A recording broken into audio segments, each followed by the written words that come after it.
Welcome back to Info Live TV for the week that was, a compilation of this week's top stories. Diplomacy. The Jordanian and Egyptian foreign ministers visit Israel as delegates of the Arab League to promote the Saudi peace initiative. Tony Blair, in his first visit to the region as the Quartet's Middle East envoy, promotes Palestinian statehood and institution building.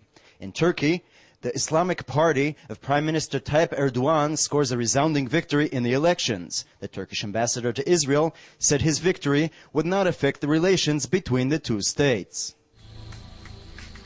The Egyptian and Jordanian foreign ministers met with Israeli Foreign Minister Tzipi Livni and Prime Minister Olmert in Jerusalem on Wednesday and discussed the Arab Peace Initiative.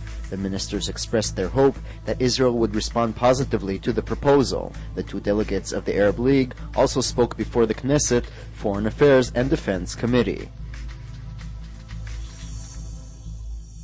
Following the meeting with Olmert, a senior government source said dialogue with the Saudis has been going on for some time through a third-party facilitator and added that Israel is not far from a photo op with the Saudis.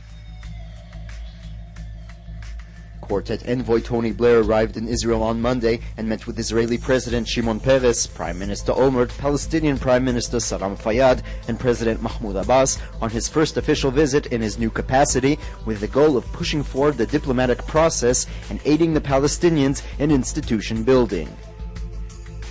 Turkey's ruling moderate Islamic-rooted AK party won 47% of the vote in a decisive election victory on Sunday. The victory gives Prime Minister Erdogan leeway for continued liberal economic reforms in an attempt to enter the EU, but creates a potential for tensions with the country's secular elites and the army in particular. The Turkish ambassador to Israel said the good relations between the two states would not be affected, and Turkey would continue to mediate between Israel and Syria.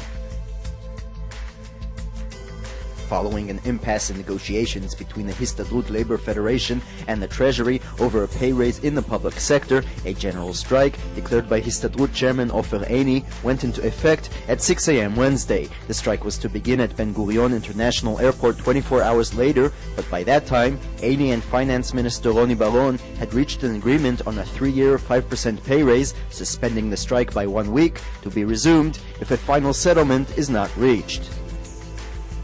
Economy.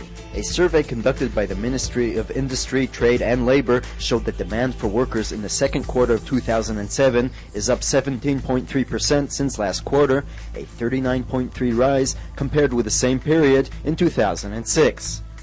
Bank of Israel Governor Stanley Fischer announced Monday that he would raise the interest rate by 0.25%, setting it at 3.75% in the first such increase in nearly a year. Israeli high-tech weaponry company Elbit Systems announced Wednesday that it had signed 2 contracts valued at $55 million with the Slovenian and Romanian armies. Tisha B'Av was marked this Tuesday, commemorating the destruction of the temples of Jerusalem. Most non-Orthodox Jews do not fast on this day, although restaurants and bars close down on the eve of the fast.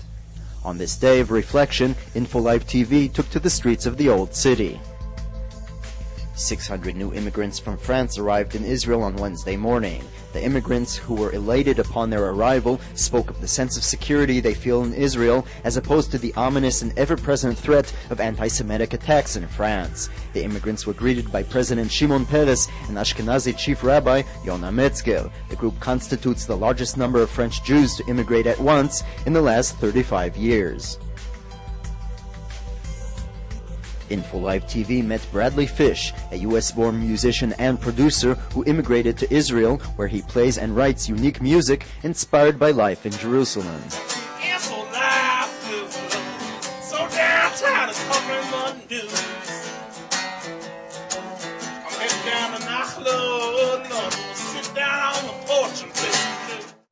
Thank you for watching The Week That Was. Have a pleasant weekend and shalom from Jerusalem.